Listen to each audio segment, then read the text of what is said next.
Yeah, they really like the Cyclops boss. You fight him like 3 times in the game, I think. Like, why do they like this guy so much? It's like, man, this is such a great boss how he just walks back and forth. Also, reminds me of, I'm a Spider-Man nerd, it reminds me of the Vulture. The Vulture, like, I think he's great as a character. I think his character-driven stories, like, about who Adrian Toomes is as a person, are really good and well done. Now, as a character, as in a villain to fight, however, and look at, he's just awful. He's just one of the worst. I don't get why he appears so much, and why, like, they're like, oh, we need, like, Sam Raimi had plans, like, oh, he should be the bad guy in Spider-Man 4. I'm like, why? Like, it's like, Vulture's whole thing is just like, I'm an old man and I have wings.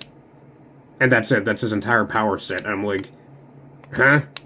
And he doesn't see, and its design doesn't seem like that fun to draw. It actually seems annoying having to draw those wings all the time and stuff. But he appeared like all the time in the comics for some reason.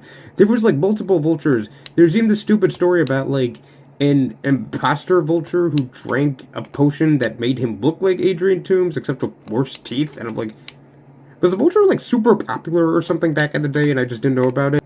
But yeah, but I was talking. My dad was like a '60s kid who grew up with like Spider-Man from the beginning to like now, and I'm like, was like Vulture like some super popular character or something back in the day where they're just hordes of guys writing letters going like, I want more Vulture, give me more Vulture, and he was like, as far as I know, no. It's like I don't get it. Why do people like? And again, what's funny is that again I like the character as like from like a personal standpoint in terms of like who he is as a person. I think all of his character-driven stories are like very fascinating, but just as like a character design and a power set, he's just like one of the worst guys to fight. Like, and I'm like, I don't get because here's what gets me too. So his whole thing is like, oh, I can fly, and they kind of give him some hand waved. Oh, he has like super strength thing too. But it's like, okay, cool. Um, every goblin in his rogues gallery can also fly, and they have tons of weapons too and super strength.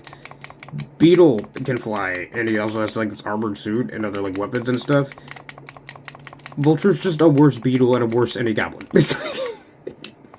And what's funny is that I think toilet paper. And what's funny is that I think Vulture does serve like a good role in Spider-Man stories as power level. A lot of things like a lot of video games and also like Spider-Man Homecoming movie make him one of the first villains they fight. He was also one of the first villains he fought in the comics. It's the second one actually after the Chameleon. And I think that's a good introductory thing where it's like, okay, it's like a very basic thing. But I think it's also okay to be like, this is also something about like realistic power scaling and stuff that gets me, where you're like, realistically, this character should not be much of a threat anymore. I think it's okay for Vulture to start out as like, he was like an early villain for Spider-Man that gave him some trouble, but ever since then he's like, oh yeah, Vulture's not like that huge of a threat compared to other guys I've thought.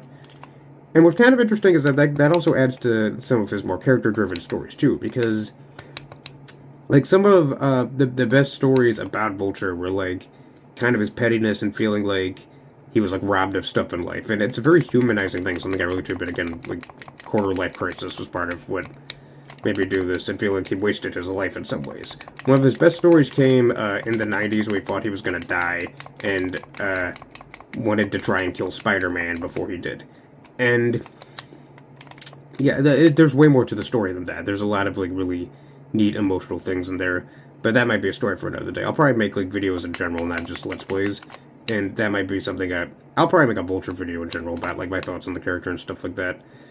But yeah, and that I missed that completely.